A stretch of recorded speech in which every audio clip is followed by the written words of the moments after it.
નમસ્કાર અમારે સદાયને માટે આદરણીય અમારા વંદનીય માનનીય પેન્શનર મિત્રો, નિવૃત્ત કર્મચારી મિત્રો, ભાઈઓ તથા બહેનો, સ્વાગત છે આપ સૌનું આપણી આ પોતાની યુટ્યુબ ચેનલ ભાવેશ મકવાણા ન્યૂઝમાં। તો પેન્શનર મિત્રો, આજનો વિડીયો તમારા માટે ખૂબ જ જાણવા જેવો છે, એટલે આજના વિડીયોમાં તમે ખાસ કરીને અંત સુધી બન્યા રહેજો।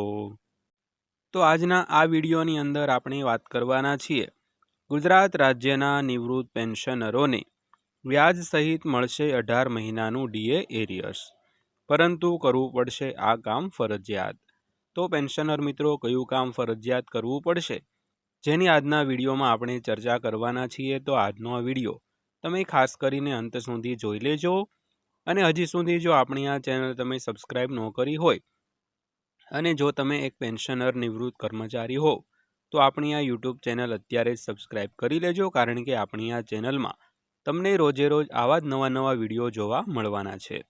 અને હા પેન્શનર મિત્રો, વિડીયો શરૂ કરતા પહેલાં એક નાનકડી એવી દિલથી નમ્ર વિનંતી પણ છે કે હજી સુધી જો આપણી આ ચેનલ તમે સબસ્ક્રાઈબ ન કરી હોય, તો ડેઈલી આવી જ અપડેટો મેળવવા માટે અને આવા જ સમાચારો જોવા માટે આપણી આ યુટ્યુબ ચેનલ અત્યારે જ સબસ્ક્રાઈબ કરી લેજો દોસ્તો।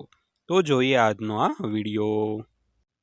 તો વાત કરીએ તો ગુજરાત રાજ્યના કર્મચારીઓ અને પેન્શનરો માટે લાવવામાં આવેલા આ 8મા પગાર પંચમાં આવેલી અપડેટ મુજબ સપ્ટેમ્બર મહિનામાં મોંઘવારી ભથ્થામાં વધારાની સત્તાવાર જાહેરાત થઈ શકે છે।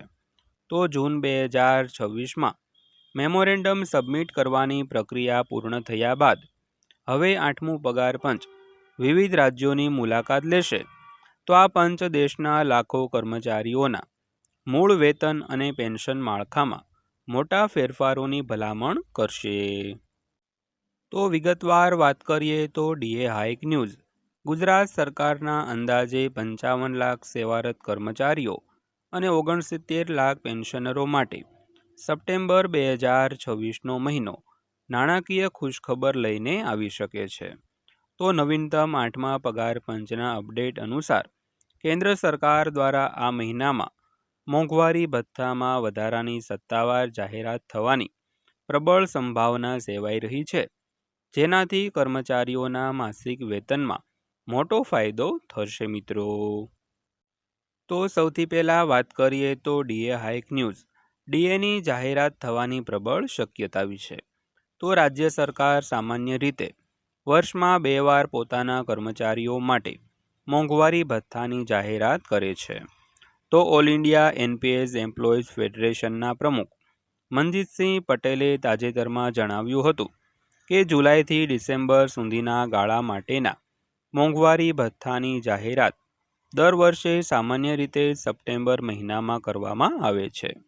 જોકે કેટલીક વહીવટી પ્રક્રિયાઓને કારણે ક્યારેક ઓક્ટોબર મહિના સુધીનો વિલંબ પણ થઈ શકે છે દોસ્તો। તો ત્યારબાદ વાત કરીએ તો ડીએ હાઇક ન્યૂઝ કેન્દ્રીય કર્મચારીઓનો ડીએ 60% પાર પહોંચ્યો। તો નોંધનીય છે કે અગાઉ 18 એપ્રિલ 2026ના રોજ સરકારે જાન્યુઆરી 2026ના ગાળા માટે મોંઘવારી ભથ્થા અને મોંઘવારી રાહતમાં 2%નો વધારો કર્યો હતો। તો આ વધારા પછી કર્મચારીઓનો કુલ ડીએ 60% પર પહોંચી ગયો છે।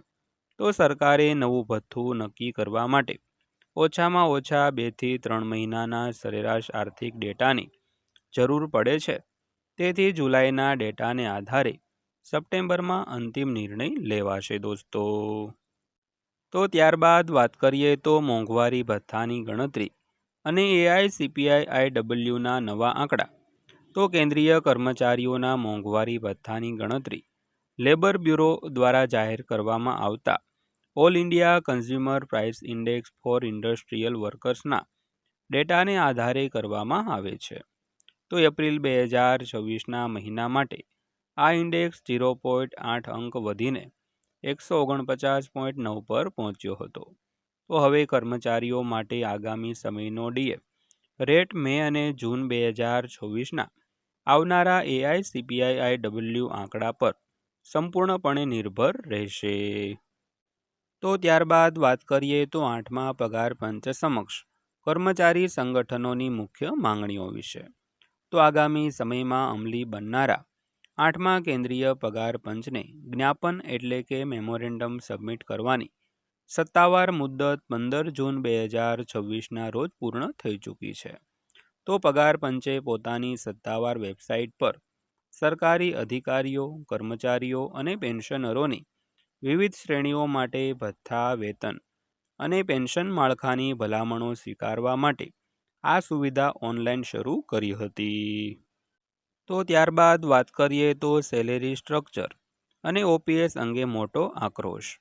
તો વિવિધ કર્મચારી યુનિયનોએ પગાર પંચ સમક્ષ મુખ્યત્વે બેઝિક પે એટલે કે મૂળ વેતન અને ફિટમેન્ટ ફેક્ટરમાં મોટો વધારો કરવાની માંગ કરી છે. તદુપરાંત કર્મચારી સંગઠનોએ જૂની પેન્શન યોજનાને ફરીથી લાગુ કરવાની અથવા તો વર્તમાન એનપીએસ યુપીએસ ફ્રેમવર્કની ગંભીર સમીક્ષા કરવાની માંગ પર ભાર મૂક્યો છે. તો આ ઉપરાંત કર્મચારીઓ માટે એચઆરએ, રિસ્ક પે, બોનસ અને રજાના લાભો સુધારવા માટે પણ રજૂઆત કરવામાં આવી છે દોસ્તો. તો ત્યારબાદ વાત કરીએ તો HCPC આગામી સત્તાવાર મુલાકાતનું સમયપત્રક વિશે.